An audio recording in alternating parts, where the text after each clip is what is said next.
FlatsClass YouTube, Captain CA here, and today we're going to talk about why do fish bite better one day and not another? Well, that has a lot to do with several factors, but the inspiration of this video was basically from a phone call that I received yesterday from a friend of mine, Frankie Viola. He said, listen, I had an incredible bite today on these tarpon. He goes, I don't know what's changed, but I mean, all of a sudden, they started getting real chewy. And I kind of got a suspicion why, and I'm going to share that with you next. Let's come on over to the boat and talk about it.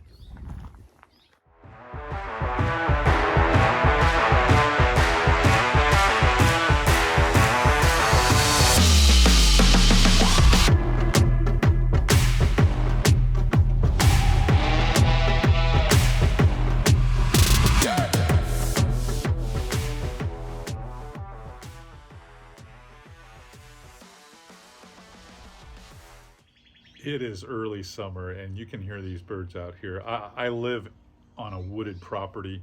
The land is surrounded by other homes out here. It's an equestrian community, but the properties are a little bit spaced out, but there are tons of birds out here. Sometimes I think it's almost impossible to get a video done. Anyhow, let's go back to Frankie's call to me, telling me how incredible, off the chain the bite was. So that makes me think, what's happened previously to this phone call? Well, we were coming off a late season cold front where we had a very high barometer. And when you plan fishing trips, of course you're checking the weather, the wind is important, water temperature is important, tide and currents are important. But most of us kind of like blow off the barometer. Well, there are many times when the fish are off and you're like, I don't get it. It is beautiful out. I can't buy a bite. Well, when you get yourself in those situations, generally speaking, it is because the barometer is high. Now, coming off that late season cold front, we had a higher than normal barometer. What's a normal barometer, you're asking me? A normal barometer is 1,013 millibars with probably a decimal point behind it, but I'm just trying to give you a kind of a baseline here, because when you look on the apps, they don't give you those decimal points. But like, we'll say 1,013 millibars. Well, it's been like 1,017, 1,018, 1,019. It's been high, very high, beautiful weather. Air is dry, there's not a lot of humidity. Chamber of Commerce weather, if you will. And then all of a sudden, this little twist in the atmosphere over the Gulf of Mexico started happening. Now, as a Floridian, we expect tropical lows from time to time. Currently, sitting off our coast right now, we have a tropical depression with winds maybe 40 miles an hour right around the center. There's nothing going on here. We get some intermittent rain out of this. But it's dropping the barometer. After that high barometer, it's making it fall. Okay, that fast fall really does, I'm telling you, make a huge difference. So we went from 1,013, he gets me the call, and I'm looking at it, I'm like, oh wow, no wonder. It's 1,008, 1,007 millibars. That's a big drop. That's a great drop. And that is what turned on the fish.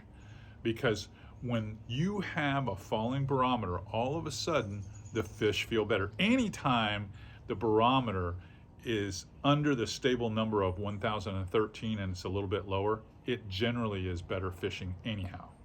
But if you can get it where you look at it and it's like, wow, I've been looking at this thing the last 2 days and it's notching down, notching down, notching down, that's always better. Falling barometer is always better.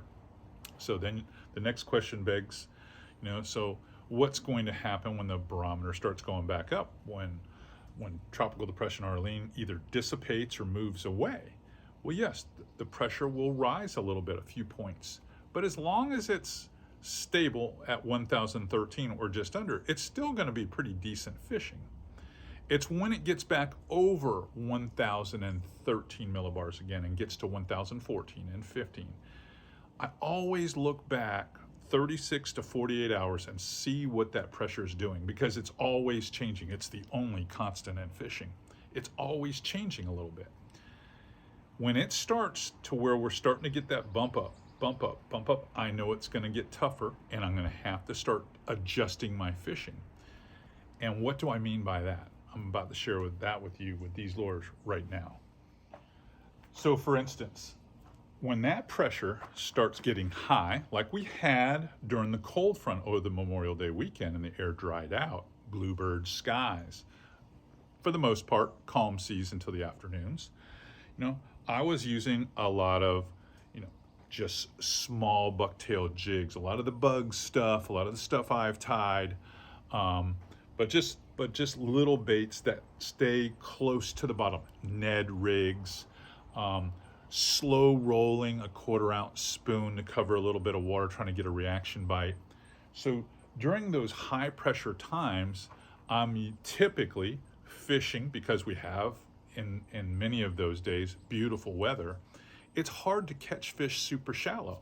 So all of a sudden, instead of trying to catch them really shallow, I'm fishing the deeper parts of the creeks. I'm fishing the deeper parts of the flat. I'm fishing closer to cover. They might be rock piles that are maybe out in 4 to 6 feet of water. But I'm looking for zones like that. Maybe I'm fishing residential canals and skipping up under docks, or looking for deeper mangrove shorelines and focusing on that. That's what I'm looking to do during those high pressure times, because you can't fish as aggressively. You can't fish super fast. And in inshore fishing, other than bass fishing, it can be to where you don't catch any fish at all, because many of us are accustomed to flats fishing, or fishing, our kayaks or small skiffs, things like that. We want to take advantage of these boats and fish in that 1 foot to 2.5 foot of water. But when you get that high pressure, lots of times you got to say, hey, you know what? I'm going to have to slide off. I'm going to have to fish a little deeper than I'm comfortable with. When you're faced with the pressure coming down a little bit, or it's coming from low to stable, when you get that stable, that's going to be anything around that 1,013 number. It could be 1,012, it could be 1,014. But when you're in that zone there, pretty much everything you do is in play. You could be fishing super shallow, you could fish a little deeper, you can fish a little faster, you could finesse fish. There's almost everything that's in that BUZBE tackle box that you bought, you can probably employ and have some type of success with, relatively a good chance. What you're then doing more during that stable pressure is you're adjusting more to the weather conditions. What's the wind doing? What's the water clarity? So you're doing your basic stuff. This is how I've always taught you to choose lures, or choose lure speed, choose lure size. You're doing more of that. So instead of being real small, and you should be during high pressure, more things come into play. I mean, swim baits, twitch baits, they all come into play that time. But when you get to falling pressure, like when Frankie just called me, when you get to that falling pressure, then you can fish a lot of aggressive style baits that move really fast, top waters. I'm gonna say bigger swim baits, anything that you can cover water with, from rattle traps to crank baits to chatter baits to spinner baits. If you're in Northeast Florida or the Panhandle or Big Bend zone, there's nothing off the table. And those are typically the days when you have that low pressure, that falling pressure, that things work out. Now, what comes along with that falling pressure and low pressure generally is a little bit more wind, a lot more cloud cover, and in many cases, like with Tropical Depression Arlene out there, you end up with rain.